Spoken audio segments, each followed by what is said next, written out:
5 September ભૂતપૂર્વ રાષ્ટ્રપતિ અને સદાકાર શિક્ષક એવા ડૉક્ટર સર્વપલ્લી રાધાકૃષ્ણનનો જન્મદિન, જેને શિક્ષક દિન તરીકે ઉજવવામાં આવે છે. આ સન્માનિત દિવસે અંકલેશ્વર એજ્યુકેશનલ ટ્રસ્ટ દ્વારા સંચાલિત એસવીએમ સ્કૂલ ખાતે સન્માનીય વધામણા કાર્યક્રમનું આયોજન કરવામાં આવ્યું હતું, જેમાં યુપીએલ કંપનીના director Ashok Panjwani, gynaecologist doctor Bhavnaben શેઠ, ભૂપેન્દ્ર શ્રોફ, ટ્રસ્ટી ભાનુભાઈ પટેલ તેમજ શાળાના આચાર્ય બિલેન્દ્રસિંહ કેસરોલા સહિતના ટ્રસ્ટી ઉપસ્થિત રહ્યા હતા.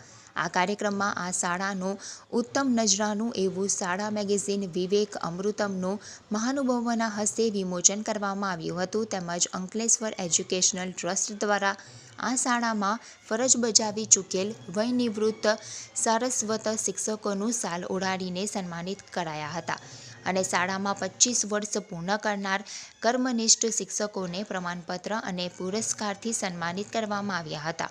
આ સન્માનીય વધામણા કાર્યક્રમમાં ડૉક્ટર ભાવનાબેન શેઠ દ્વારા યોગ વડે શરીરનું સ્વાસ્થ્ય જાળવવા વિશે જાણકારી આપી હતી. અંકલેશ્વર એજ્યુકેશનલ સ્વામી વિવેકાનંદ ગુજરાતી, અંગ્રેજી અને સીબીએસઈ શાળાઓમાં આજરોજ વધામણા કાર્યક્રમનું આયોજન કરવામાં આવ્યું. આજે શિક્ષક દિન નિમિત્તે અંકલેશ્વર એજ્યુકેશનલ ટ્રસ્ટ દ્વારા શાળામાં સતત 30થી 35 વર્ષ જેમને સેવા બજાવી છે એવા વયનિવૃત્ત શિક્ષકોનું સન્માન કાર્યક્રમ છે અને જે શિક્ષક મિત્રો સતત 25 વર્ષથી આ શાળામાં અવિરતપણે શૈક્ષણિક કાર્ય કરી રહ્યા છે એ તમામ શિક્ષક મિત્રોને પુરસ્કાર અને મોમેન્ટો આપીને આજરોજ અંકલેશ્વર એજ્યુકેશનલ ટ્રસ્ટ એમને સન્માન કરવા જઈ રહ્યું છે.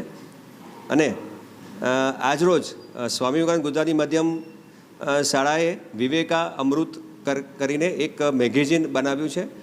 એમાં તમામ શિક્ષક મિત્રોએ પોતાની શાળા વિશે ટહુકો આપ્યો છે અને આ વિમોચન કરવા માટે આજરોજ ગેસ્ટ ઓફ ઓનર તરીકે અશોકભાઈ પંજવાણી સર અને વેલનેસ સ્પીકર તરીકે ડૉક્ટર ભાવનાબેન શેઠ ઉપસ્થિત છે.